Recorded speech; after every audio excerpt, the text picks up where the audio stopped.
Good morning students. In the previous class we saw how the earthquake takes place. We saw there were 7 major tectonic plates and there are many smaller ones, and these shift together, shift under, over, right past one another, and sometimes they stick and squeeze together and pressure is created, and when the pressure increases, suddenly the plates slip or break away from each other with a violent snap. Violent snap means loud noise, they break off. Then there is a massive release of energy. Plenty of energy is released.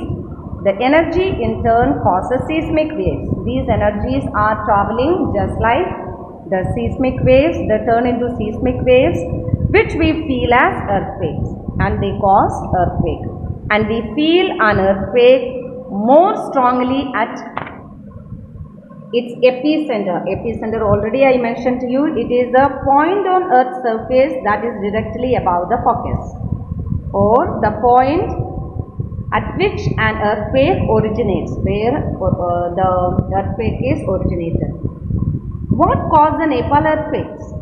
Nepal sits on the boundary of two huge tectonic plates that collided millions of years ago. So Nepal is situated above the two tectonic plates which collided millions of years ago. It was a collision. Collision means hitting, that created the Himalayas. So these collision has created Himalayas.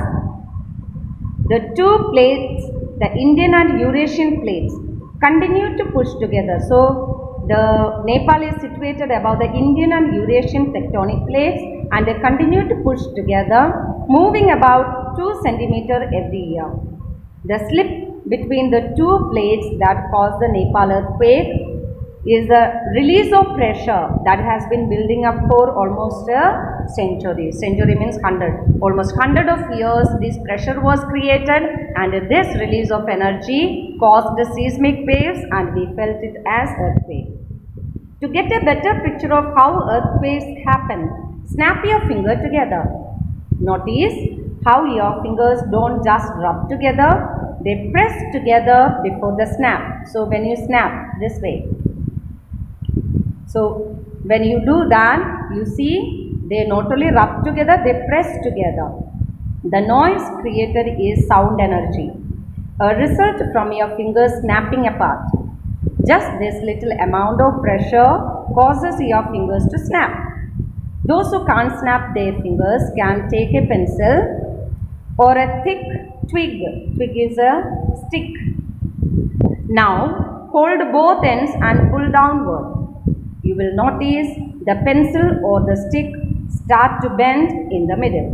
When the pressure becomes too much, the pencil or the twig will eventually snap apart. Now imagine how much stronger it must be underground, where the pressure is exerted for centuries. Imagine how much of pressure is created for almost hundreds of years when the energy is released or the pressure is created. This information makes the earth seem a lot less stable than we imagine it to be. We think that earth is the safest place, but when we read about these informations about the tectonic plates and the pressure created underground, we can feel that really earth is not a safe place, stable place.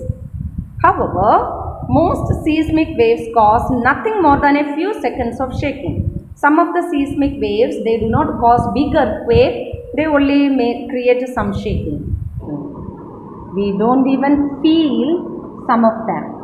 It is also important to know that a large portion of the Earth's surface is covered by oceans and seas. In fact, 71% of the Earth's surface is covered in water, and the oceans and seas make up 96.5% of this 71%. Due to this, a large number of earthquakes happen at sea, causing nothing more than a water to shake. So most of the earthquakes take place at sea and only causes the water to shake. A particularly large earthquake at sea, however, can cause a tsunami by pulling a great volume of water together and pushing it out in gigantic waves. Fortunately, this is not a common occurrence. Earthquakes are measured according to the Richter scale. This is not a machine or a device but a mathematical technique. It was created by Charles Richter in 1935 and his partner Benno Gutenberg. While the popular name is Richter scale, the correct term is ML. ML means magnitude local scale. The ML scale gives us numbers between 1 and 10, which tells us the severity of an earthquake. The number is calculated with the help of seismographs, devices that measure the amplitude of seismic waves. Amplitude, the meaning is given in your book. Amplitude means the greatest distance that a wave, especially a sound or radio wave, vibrates. It is recorded according to its vibration. So, vibration of seismic waves. An earthquake that measures 1.0 on the Richter scale is very small and is barely felt by anyone. So, if the Richter scale shows 1, then it will not be a big earthquake. It is important to understand that the intensity of earthquakes increases as the number climbs up the scale. So, while 2.0 may seem very close to the 1 on the scale, an earthquake rated 2 is 10 times stronger than the 1 rating. So, it will be 10 times stronger, though in the scale it is closer to it. Similarly, 3 on the Richter scale is 10 times stronger than 2. For an accurate reading, earthquakes are measured using decimal points. Every whole number increase on the chart means as much as 32 times more energy has been released. So, from 1 to 2 it is 32 times more, 2 to 3 32 times more, etc.